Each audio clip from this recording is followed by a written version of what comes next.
Well, hello, Nick. How are you? I'm doing well. Well, and in a good College Station fashion. Howdy, Nick. How are you? I'm doing absolutely well, and it's an honor to be here. It was fun to travel to get here. It's been, I think I was telling Chris, it's almost been 5 years since I've been in College Station. Wow.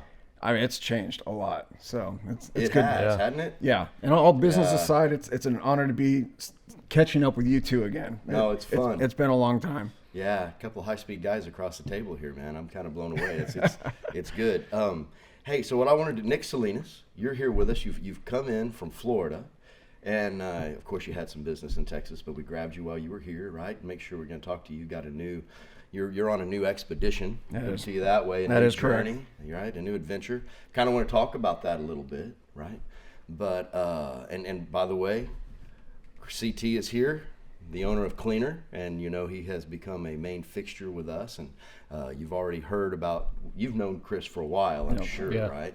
And you guys probably travel in the same circles, there's no doubt. Yep. And big supporter of Chris and what he's doing. And so, you know, by the way, everybody, Chris, CT, for me, I call him Chris, everybody else calls him CT, so I'll try to stick to script. Either one is fine. Either one is fine.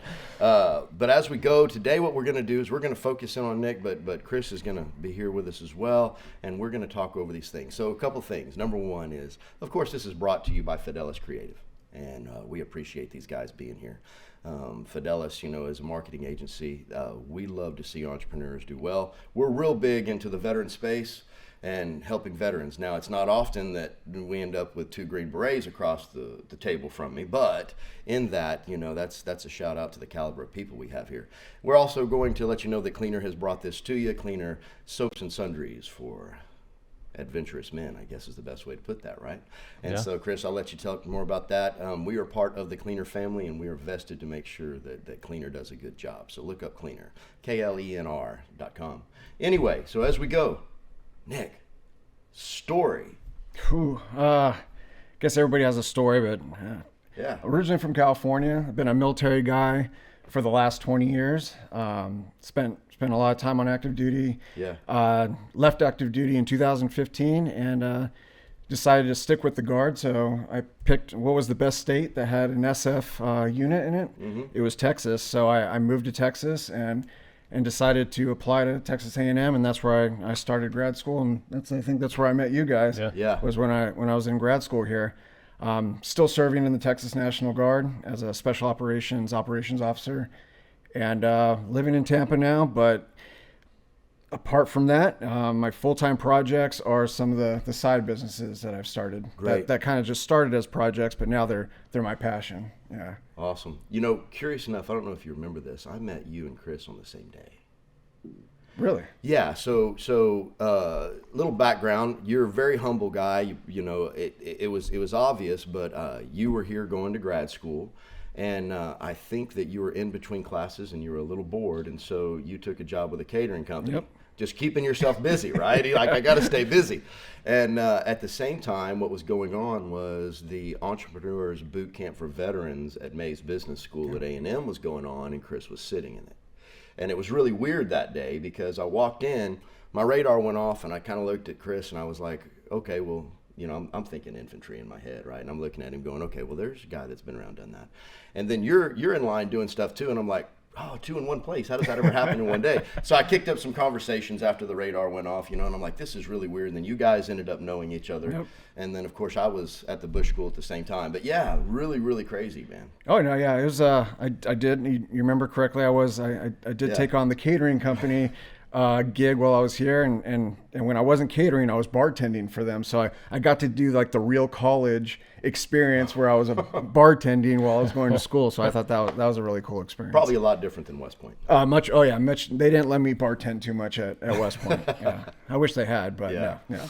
Yeah. Well, awesome. So that went forward, and we kind of lost track for a little bit, but I did, you know, I've kind of kept up. So you've really started doing the whole entrepreneur thing, man, at the same time as doing the Guard thing and everything else. Yes. Well, I left A&M and I ended up going to work for Amazon for 3 years. Yeah, okay. I was a Amazon operations manager there. Got pulled out for a deployment And right around that time is the first project I started with my dad, and that was Salinas Concrete. And so we kind of got that ball rolling. I deployed. And while I was on that deployment, I was still kind of working with my dad back in the States to get the business launched. And while I was deployed, we were able to launch that business. So we have a Salinas Concrete in Demi, New Mexico. So it's a full-fledged ready mix concrete batch plant out there. So all those big trucks with the drums, we have a full fleet of those. And that's what a launch, man. Yeah, I had no idea. Yeah, so he runs that in New Mexico. I just kind of come up with good ideas here and there. Yeah. But that was the first. I mean, it was a monster of a project, and I'm really surprised I bid off on something that big. Right. I guess I thought it was going to be a lot easier than it was going to be, and so luckily I learned the hard way in most things. So yeah, we did that, and it's been going. We actually launched the year of COVID, and it ended up being a really successful year for us. So luckily, concrete's an inelastic good. So even in a pandemic, people still need concrete. So yeah, that's going right now. So we got that under my belt, and so that's been exciting. That is exciting. I had no idea that you had gone there. Lessons learned. What was the hardest thing getting that started? I would say is don't be afraid to get into an industry you know nothing about. My dad came to me and said, "Hey, you want to get into concrete?" And I absolutely was kind of like blown away because I know nothing about concrete. I know he does. He's a very hands-on crafty guy. Knows more than I'll ever know. And there was just something there that he saw that I just wasn't picking up on. And I think it was like that day or the day after, I'm driving around and I see nothing but mixer trucks up and down the road. I'm like, and you don't notice that. I mean, until you're in the business. Yeah. And I was like, I bet you there's a lot of business in this stuff. So I came back to him. I said, okay, let's hash out a budget. What are we looking at? And it ended up being like, it ended up being a lot more than we first thought. So, but luckily my dad was a very, very experienced guy in terms of large equipment. So we saved so much money from him being able to, we found a plant in Arizona. He took it apart piece by piece and moved it himself to our land and built it. And it's working right now. So that is awesome. There's not a world I would be able to do that. If you told me to do that, absolutely not. Could not do that. So that's crazy. So yeah, I'm glad I listened to him. I'm glad we started that project together. A lot of times they tell you don't go into business with your family or friends, and I've done both. So well, is it truism? Do you not go into business? No, it's worked out. We knew we kind of laid our business rules in the beginning, and I think that's what's important is truly laying it out in the beginning of expectations. What tasks everybody's responsible for. What do you expect from me? What do I expect from you? Or what are my limitations? What are your limitations? And it makes things a lot easier, whether it's friends or family. Well, it makes me think. So with both of you kind of kick in here, we've talked a lot to people here in this podcast that aren't veterans, but then we've talked to some that are veterans. But then, there is this underlying, group of special folks, just put it that way, air quotes, that have been in here. And there is this, and you just kind of keyed off when you told me that. How does your leadership experience from what you've done play into moving into business? Stress management, I think, is a big one. Okay. You learn not to get ruffled by the small things because there's going to be a lot of small challenges. And you see them as challenges. And the good thing about challenges, the way I've always seen it, I think, CT, you could probably jump in on this, but on the special operations side, we exist to solve challenges. We exist to solve problems. So if you're someone that runs into problems and then gets flustered and just can't operate, well, you're in the wrong business. You are there to solve problems. And the good thing about a problem is that all problems can be solved.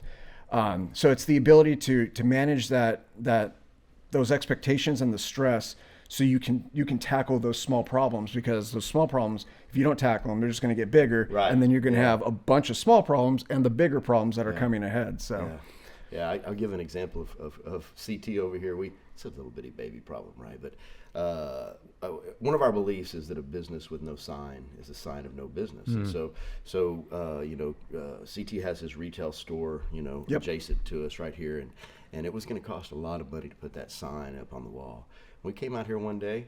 He was just doing it himself, man. He figured out how to do it himself, and it came out better than what we probably could have ever paid for. All problems can be solved, but then I think he was almost dancing, right? He was having a great time out there getting it done. Oh, I'm sure. But just that whole idea, even on the entrepreneurial piece, when you're very first starting out, you've got to wear a lot of hats. You're solving a lot of problems. And we see that a lot in not just the concrete side, but my current project, which is Stoned Ape.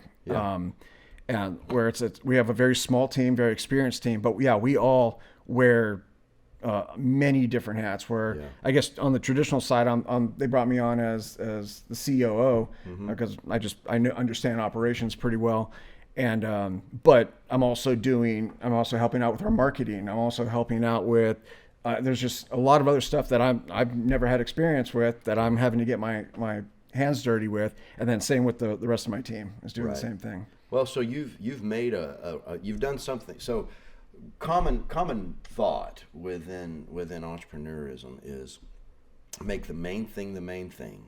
Make sure that you have one product. Make sure that product you can focus on. Know what that product is. Make sure it's packaged. Don't splinter out into different. Yeah, that's not you. How's that going? So far, so good. It's a challenge, and I think it's just the way I always need to be doing something. And so there's going to be times where, and I'm sure I'll get into it, kind of where we're at right now in the current stage of Stoned Ape. But there are times where there's like a lull in the fight, right? And during those lulls, you're repackaging ammo, or you're doing other things because that fight's going to kick back up at some point. Right. And so right now we're doing other things, or allows me to do other things in other directions. And right now it's just kind of I've been able to manage those lulls and the high points pretty well with both, because this one will be picking up, this one's slowing down. Right. So right now it's working, but I can see the doomsday scenario where both are going at it, and I'm going to have to kind of take a step back and revamp my strategy on that. And then it eventually becomes Nick Salinas Holding Company, That's something like that. Salinas Solutions. I don't know. I haven't set up that LLC yet, but thinking about it. Yeah, that's a good way of doing it. But that lull in the fight, you experienced that this week, right? Where you thought you were about to hit a lull and you didn't. Yeah, and that just comes back to, you can't always rely on anecdotal information, really paying attention to actually kind of one of my least favorite things, the actual numbers of it all. We're doing some math this morning. I was sweating bullets, I feel like, when we're going through it all. But yeah, you can't always rely on that. And then, things will pick back up. Things are there. There is a definite ebb and flow.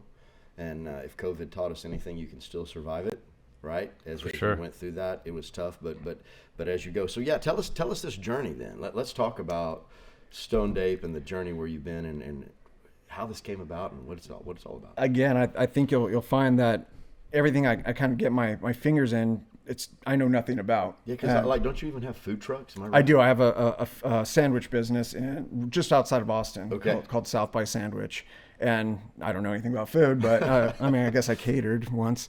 But so everything is just kind of stuff I don't know. But the whole theme is like I can manage tasks. I can establish a mission. I can establish a vision. So the military side has allowed me to like kind of do all these different types of projects. But my best friend came to me probably about 2 years ago now, maybe a little over 2 years ago, with a project that him and one of his classmates at Stanford Business School had come up with, and that was a mental wellness nutritional supplement company, and that focus in on supplements for mental wellness. And this is way before COVID. And so it ended up kind of just telling this story of it's been more needed in our society than ever. So they started it there, and they came to me a couple years ago and said, hey, we want to bring on a team. We're putting this team together to actually make it happen. It's not just a good idea, Ferry. We're going to actually make it happen. So I was like, okay, I know nothing about this. Send me all the documents you guys have been working on, all the formulas, everything. I'll try to read and synthesize what you're giving me. And he said, hey, give it a month. And then after a month, you let us know if you want to be a part of it. And there was no way I was going to turn down working with this team and the caliber of team. And then they brought on another friend who was a Harvard Business School grad. So I'm like, okay, I'm the oddball out. but I'll still bring something to the table, I'm sure. So, stoned ape comes from the coin, I guess, theory of stoned ape theory. I don't know if have you guys heard of it? Yeah. Have you No, heard? I haven't. Okay, so it's real down and dirty. It's coined by Terence McKenna, but it says that many years ago, early primates, their cognitive expansion or consciousness was created by eating psychedelic mushrooms. Oh, gotcha. So, Yes, I've heard that. Yeah, so over time, I think you talked to me about that the other day. Maybe so. Yeah. So over time, as the earth changed, the cattle at that time migrated. They followed the cattle. The cattle, pooped, and then mushrooms come up, and they're eating them. And those that ate them went this way. Those that didn't maintained being primates. Now, whether that's a true theory or not, that's not what we care about. What we care about is the name. It's the name, but it's the idea of that we are evolving. That what we put into our body matters. That it could either benefit us or poison us. I think we're kind of at this like crossroads in our society where a lot of stuff poisons us, and there is still stuff that's good out there. So what's funny is that commonality with UCT as well. With cleaner. The idea of what you're putting on your body is just as important as what you're putting in your body, and to thinking about this holistic approach to health, especially if you've abused yourself for 20 years before that, not because you were addicted to anything, but just because of the work you did. Right. Yeah. I mean, and the other part that kind of hooked me was on CT. You might have had the same experience, but in my military. I guess time you're always trying to be better physically. We're constantly trying to be better physically. So someone's always got supplements, like you're always taking protein or pre-workout. We're always so focused on the physical performance of ourselves, and neglect the mental part of it. So I kind of took a step back and saw that you're right. I have never taken anything to ensure my sleep is well, my stress is managed, and my cognitive function can be at its peak. So I really like that idea. So we started going along this project, and we needed a market. Who is this going after? There are a lot of big nootropics. That's what we are as a nootropics company. A lot of big nootropics company out there. So define nootropics for the audience. It's vitamins, minerals that are meant to target your brain acuity, your brain. That are all naturally sourced and scientifically proven to have enhanced effects on cognitive performance. So that's kind of what Stoned Ape is that brain function focus is the nootropics, and we have what we call the mental wellness triad, which is if you kind of take a step back and you say what are the sources of my lack of performance. It's either going to be sleep, stress, or your mental performance. So we have what we call the mental wellness triad. So we have a sleep aid, a stress management, and a daytime nootropic, and that's what our three launch products are. And so it's been fun kind of figuring out what the brand's going to be, what the personality of the brand's going to be. And I'll kind of get into that because that's how the logo came to be and everything like that. But there are a lot of nootropics companies out there that are doing well, right? And those that take it. We wanted to find a different market, and so we wanted to find people that are untouched right now. And so we started looking into is that there aren't many supplement companies that target esports or gamers, or what we call the digital native, which is what, if you look at human evolution right now, we're becoming more digitally inclined. The other day, my son was telling me they're actually putting a full facility in here in town just for esports. Oh yeah, colleges. And I was like, really? Yeah, we have an esports team. Yep. I was like, this is a thing now. Yeah. So we started like kind of scratching the surface on them and finding out there are some mental wellness concerns in that community. There are some concerns of they are taking we'll call supplements, but they're energy drinks. They're over-the-counter medications that are good for like immediate performance or immediate. They'll wreck you in the long run. Oh, they'll absolutely destroy you in the long run. So we're hoping to provide a more healthy substitute for that stuff that is long-term and scientifically proven to help. Now, can anybody take these products? Absolutely. It's just like we have a lot of other nootropics out there that we will go up against, but we wanted to get to a market that has not had that support yet, right. or nobody is, they've been overlooked. But then we also see how big that industry is growing. Right. And so that's why you'll kind of see where our logo, our brand is more cyberpunk. It's modern. Mm-hmm. Well, you found your market, we found, or identified what you think it is so far. We think it is. So yeah, overall, it's the digital native. Whether you're a crypto trader, you're a creative, you make music, esports gamers. Not only do we want to provide products that we think are clean, they're wholesome, they're healthy. We went the extra mile and we're getting them NSF certified. Okay. So we will be the first nootropic stack that's NSF certified for what we're looking to do. Well, that's different. Yeah. Because many of us do look for NSF certified because, there was that problem not too long ago where even in whey protein, there were trace amounts of steroids in there. And And that's why we wanted to do it, because there are a lot. So let's say we were able to get a sponsorship with a college team or a professional team. Those teams will not let any of their athletes touch anything that's not third-party tested for sport. Right. And so ours is going to be third-party tested for sport through NSF. There's a couple other third-party testers, but we wanted that stamp on there. So we are currently, as we speak right here, getting our products tested. Really? And certified. So when we see your product and you turn it around and you looked at what contents are in there, what is it that it consists of? What a nootropic is? I mean, is it magnesium? Is it caffeine? What is it? Actually, well, there's a list of them right there. Okay. There is caffeine, lion's mane. So all three of our products have a mushroom in it. And that's not so much an ode to the brand or the theory. Yeah. It actually kind of ties in as well. But it's also there's certain mushrooms that have scientifically proven effects on those kind of abilities. So, but like you said, I'm glad you brought that up. Was okay. So why NSF? Why should a company care about spending X amount more money when you can just go put a white label product on the shelf? Just like 90% of the products that are out there, they're white label. Yeah. They're just a formula that some manufacturer already had shelved. You put your label on it. You throw a little bit of marketing behind it, and you can sell it just like anything else. Yeah. The question is the efficacy of what you're taking. The confidence of what you're taking is what I'm telling you you're taking. Yeah. And that is so important to us because that's our word. Right. We wanted to create products that we could give to our families, that we could give to our friends, and not feel guilty about it. Right. And so what does NSF do? They basically say, like you said, no banned substances. There's no high levels of toxins in your products. The potency that you're saying is in there because you can grab something that's 300 milligrams of X, and turns out it's 50 milligrams. That's a big supplement problem, right? Yeah. I mean, altogether, it's a huge supplement problem. It's a huge supplement.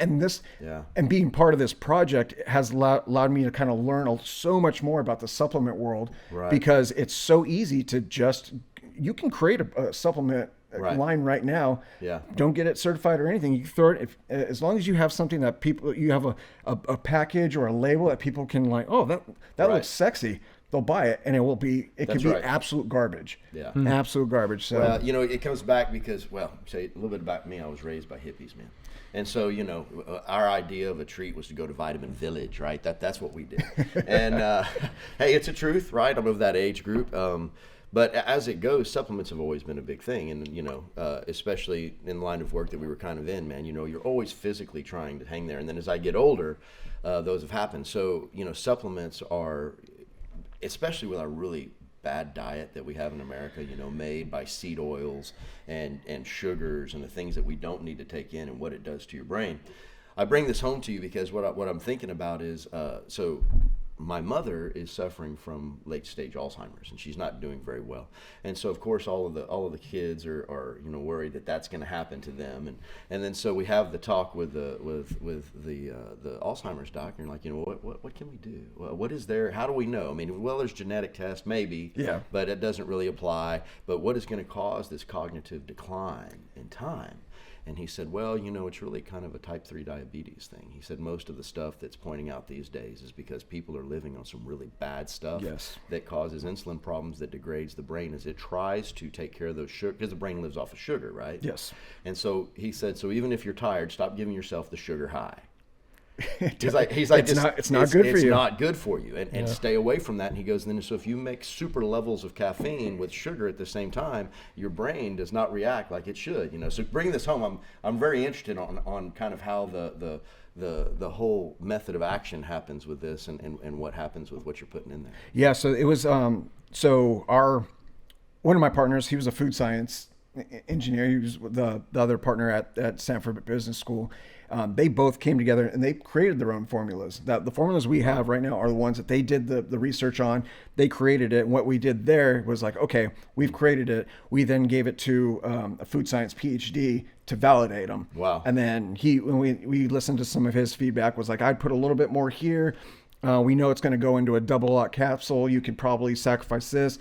That potency is just too much for that. And so that's kind of how we got our formulas where we're at right now. So that was pretty interesting to learn as well. So how did it go? I mean, I really want to talk about the actual product, but I also want to talk about the business side. Yes. That's probably more interesting right now, only because we don't have product in hand. It's being manufactured right now, and then it's getting handed off to NSF. So there's only so much about the product we could talk about. Well, I know, but the cool thing is that you do know. So me personally, who spent a great deal of time as a salesperson and a marketer, just my big pet peeve is when you try to give me something to sell that's not yet packaged, that you're not ready to go to market with, right? But in that, how far away from going to market are you? We're looking at about hopefully early 2023. Okay. Yeah, the website's built. It's ready to blast off. It's not launched yet. That's ready. We've got our packaging. We've got our mailers. We've got our. I've still got to set up our fulfillment system. That's still in the works. But it's right around the corner, and I think you're going to eventually ask me kind of what challenges have we run into doing this, and we've seen plenty, and still every week we're still running into challenges, but to me they're fun. Every challenge can be solved, right? And that's what we found, and having the right team I think has been one of the most critical things that have led to so far our success. Like we're moving, like whether it's been small movements forward, we've never actually ever got set back. We've always kind of moved forward. So, and I think that all goes back to the team. And that's one of my big recommendations is when you are starting a company, even if it's just you're going to need help from someone, something, you're going to need something. Pick the right people. Pick the right people that can associate to your brand personality. All of that, because all of that's going to matter. People that when you are getting into these heated conversations as a team, that at some point it steps away and it goes back to being normal. But you're not just going at each other's throats to just team is huge. The team is so critical. As y'all know from your work, team is everything. And Chris and I were just having this conversation the other day that there's a certain level of emotional intelligence that came with the work that you can pick out where that person. Well, twofold. Number one is you're empathetic enough to where you know what that person's thinking probably before they say it. You can feel it. And number two, the other thing is solving those problems with just the right people is really important, and you can pick out problem solvers. I do think that team is really important. In fact, I think it's probably first on my list as you go. But then as you're building a business, there's two neck and neck pieces that come together, right? And here's the great discussion. It's kind of like nature or nurture thing with the great conversation is whether or not you go product first or brand first. And that's a big thing, because we know, like you said, somebody can take a really crappy product, throw some really great branding on it, and brother, they can make money. Yep, right? It's true. It's we see it every day. But I'm a victim of it. Yeah, every day, and you're like, man, this looked really cool, but wow, this tastes horrible. But then on the other side, you have like CT over here who was like, no, I really want to believe in this. I'm going to do my research. I mean, the dude was a chemist in his garage for a while, right, figuring this thing out, so it was perfect. But he led product first, right? And it sounds like y'all led product first. Product first, simultaneous with brand. I mean, there's only so much branding we can do without a product, right? And that's been our biggest, it's been one of our biggest kind of like contention points of when do we launch the website? Do we want to launch it as a teaser to get people aware? Do we want to start reaching out to influencers now? When's that right time? Right. And it seems to always go back to one thing. Let's wait until we have something in hand to show. I'm telling you, as a salesperson, it makes all the difference, right? It does. Yeah. But it's more than that, because as you're doing, because there's only so much money. So whether you've used a bank or you have VC money or you are on, round B, C, and it's PE money, no matter how you're looking at that, right? You have to be very, very diligent on where you're putting every single penny. It's finite. Excuse me, especially for us, where we're bootstrapping the whole thing. Right. We were about to go down the line of fundraising, but we just decided, I think we can do this bootstrap, and then that'll help us retain as much equity as we can, and at least show that our blood is into it when we do go to a VC at some point, or if we choose to. Right. So your point on that is making sure your dollar gets stretched as far as it can, because it's out of your pocket, it's out of our pockets.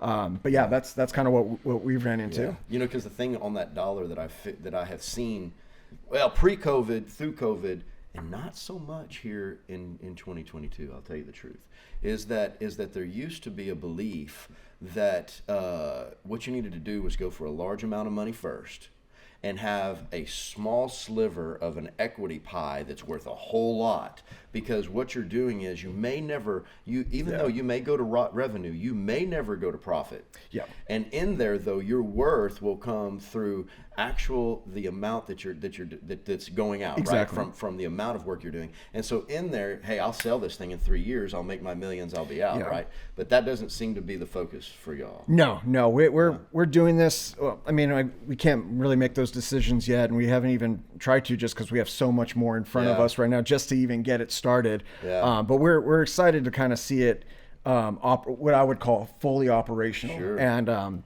that's, I guess, as the ops guy, I'm really excited to see that, because that's my bread and butter, and hopefully it doesn't crash and burn.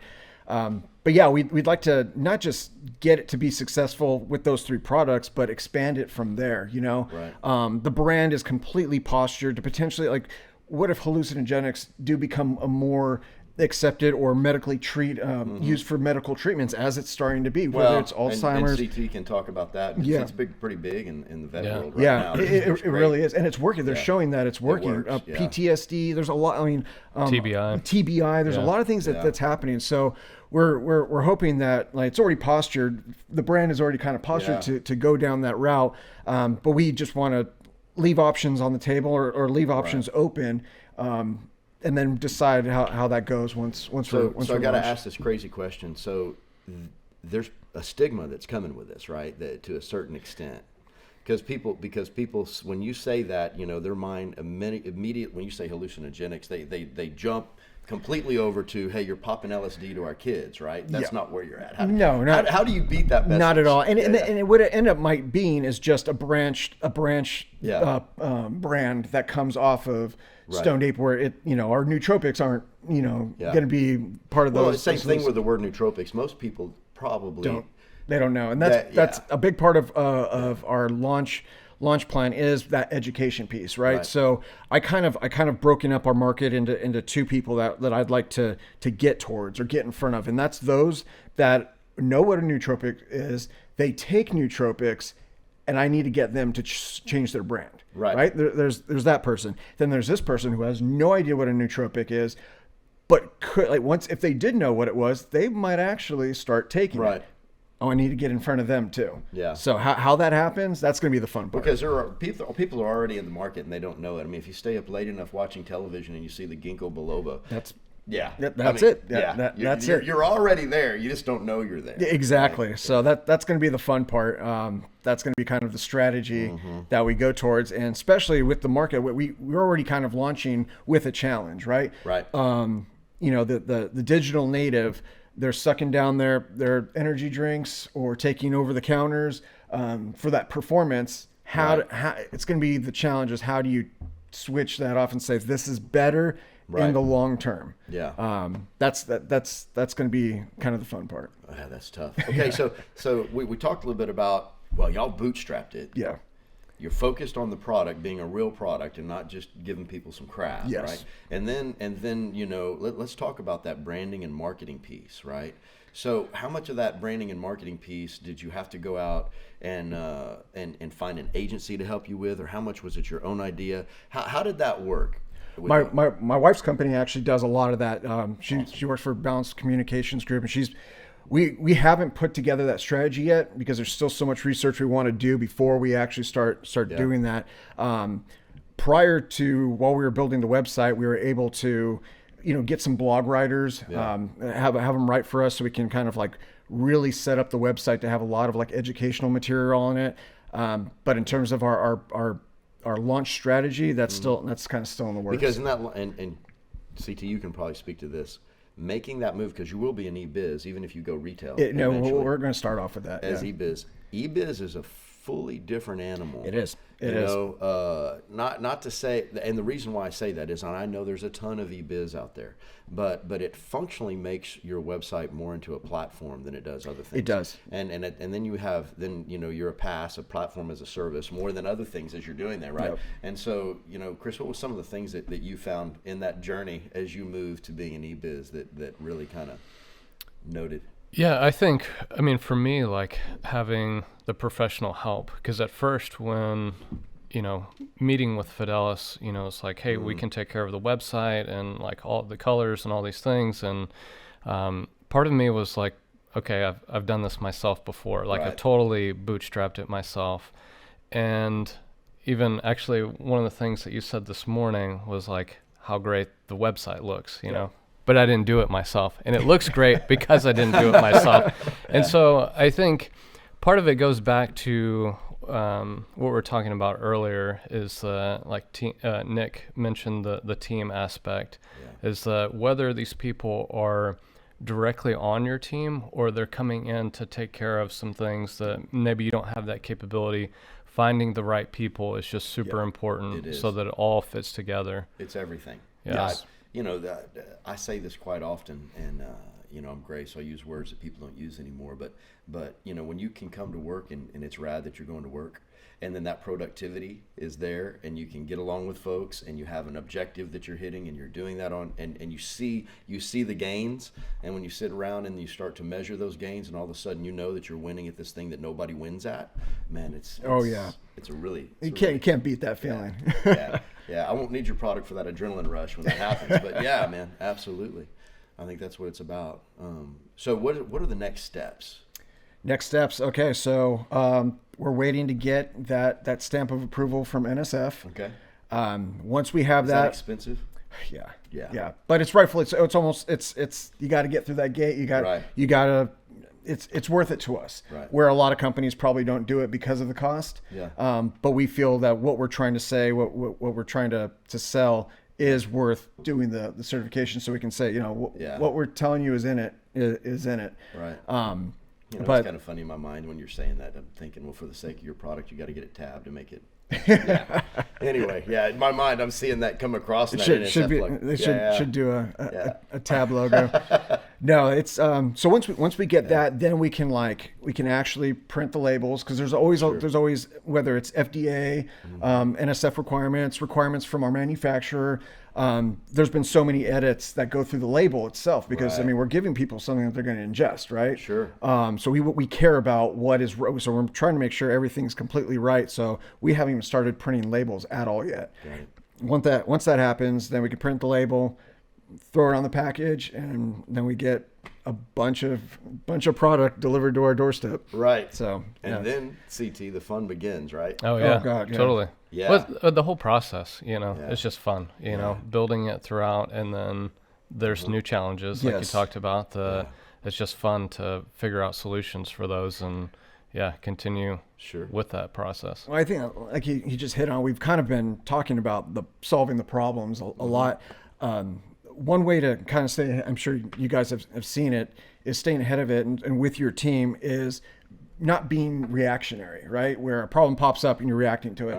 It's being able to forecast, do your own personal analysis on your lane or the company as a whole, and kind of see what are we going to look into, right? So I mean, our products are very similar. You've got to find your manufacturer, you got to find your packaging. There's things like that, right? And so you got to wonder, like, okay, do we have a secondary? Like if we can't get our product from overseas, or if we can't get our packaging from overseas, from Mexico, wherever we're getting it, who's our backup? Right. Oh, we don't have a backup. We don't want to wait until we run out of that last one. Right. Find out we can't get it from who we were getting it from, and then now we're scrambling to find this product. Right.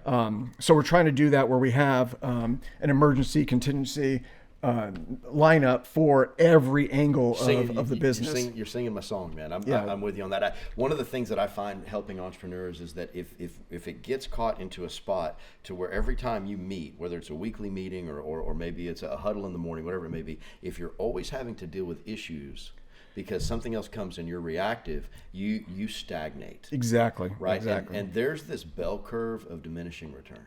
So many times, you're going to see this thing, and somewhere about year 5, it's going to start to go down a little bit, right? If you can make it that far, and then you get to year 5, there's going to, if you are reactive purely, your lifespan in that business is about over. Oh, absolutely. But if you can be visionary and you can be strategic and you're pushing new heights and you have good processes and people that take care of that reactive stuff, as you start to go, the next thing you know, man, you're legit. Well, I mean, but it takes time. No, absolutely, and you just see how similar running a business is, and I think this is why successful military people go into business, because the way almost like a staff or how we mission plan, it's so similar to business, where you have your current operations, you have your future operations, you have strategy, and all those get kind of fused together to go in one direction. And it's how you do that is the challenge, but you can't just be like, no, we're right here in today. No, you've got to be reflecting on what yesterday was doing, making sure today is successful, making sure tomorrow is supported, and then next week is ready to tackle. It's so funny you say that, because working with vets in particular, many times the hardest part is changing the vernacular. They already know how to do the work, right? Yeah. They can articulate everything from a 5-paragraph op order and how you push that through. They can do what they have to do. But if you can change that into the common corporate language, man, light bulbs turn on. It is. And they're like, I've been doing this all my life. I know exactly what this is. Yeah. The only difference is I'm having to look at this revenue and profit line. Before it was all mission, and many times I was fed the budget. But hey, I can do this. No, and I'm glad you bring that up, because that's kind of one of the okay. So there's great things that veterans can do in terms of business, and then there's another way where in the military there's the one thing that we've never had to account for. And it's one of the most expensive things in business, and that's labor. Yeah. Your labor is always free, and you can throw as much labor at stuff as you want, and you never consider it. And I learned that working at Amazon, where if you were even just one person over on your team that day, you're cutting your dollar. You know what I mean? You're cutting your profit for that facility that week. Right. And so in the military, you never kind of ever consider that, because you just got bodies, and you can keep them for as long as you want, because they'll be back tomorrow. Right. They're already getting paid. On the business side, labor costs, you've got to be a little bit more kind of in tune to what that means for your operation, and be a lot more efficient and economical with that. And that'll definitely come with whoever's going to invest, because when you give that investment plan over, however that pitch looks, and they see that it's labor heavy, they want to know how many of those are going to be able to push into some enterprise that's going to make money from them being there. But if it's purely an expense, yeah. If it's all indirects and nothing directly to the bottom dollar, it's not going to work. That's true. Yeah, it's a big lesson to learn, man, and absolutely, that's kind of hard. Thus, at the beginning of this conversation, you're wearing a lot of hats. Yes. Yeah. So let's talk about the deep dark of that, man. How does that work personally? Right, because you do have a personal life, right? I do. Yeah, yes. and then plus you have a numerous corporate lives and professional lives that are going on. Yeah. You sleep? I do. That's the one thing is I'm very fortunate. I've never had problem with sleep. Awesome. Well, I've been around military guys that just can't sleep, or I just got used to sleeping in the worst places. But do sleep well. But it's balancing everything from my National Guard requirements, Which, by the way, for the audience, an SF unit within National Guard probably calls for a little bit more than you would. We're busier than we're busier than most. Even if they're not full deployments, we are doing episodic engagements with partners all over the country to keep those partnerships going. I'm leaving for Africa for a couple weeks in March to continue those episodic engagements that we do every year with my unit. So we are a little bit more busy, and a lot more is required of us than normal. So we have that, and then just the other projects. Right now, the food truck's up and running, so that's kind of doing really well. Hopefully, I can see that this weekend. Go get a sandwich. But this project, the deep dark on that is doing it with three other very professional, very much smarter guys than I am, that are very close friends. I know that feeling, man. Everybody around me is way smarter than I am, so I just have to stay quiet sometime and just nod, right? I mean, that's what you got to do. I was kind of concerned because there's nothing that I want less than something to get wedged between my best friends and me. Right. And business usually does that. Yes. But we're doing it, and it's been such a great experience. We're because of the professionalism of everybody, we've been able to manage it pretty well. And we know that if somebody's responsible for something, they do it. Now, doesn't mean we haven't ran into that dark. I'll pause there because I can definitely get into what I think the dark part for us has been pretty clear, but. Yeah, that dark part in the relationship of business. I personally, I've been to points with business where I wouldn't take partners anymore, simply because that can be very difficult when you have somebody that you love and trust and it goes bad. But then on the other side, I have learned through time that maybe that probably was a flaw in me more than other things, and so I've had to, self-reflection is usually needed more than outward. Yeah, and so that whole building high efficient, highly professional teams, right? High impactful teams. Man, it's as important as the product, as the marketing and what you're doing, and that is something that is really, in many ways, harder to do. It is. I completely agree. But I think that's what's kept my heart into this project so long is because I can see just how vested the rest of my team is, and I want to pull my weight, and I want to pull my weight even more just for them. Right. They brought me into this dream, and I want to do my part and not be kind of an anchor to them. Right. And part of that has just been.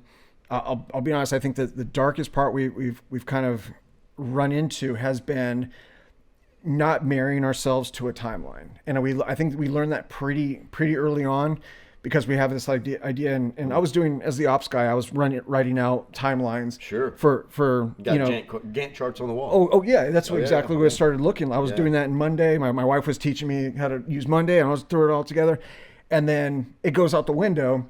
Because our container is, so we were starting to procure our packaging, like the jar that's gonna all the capsules go into.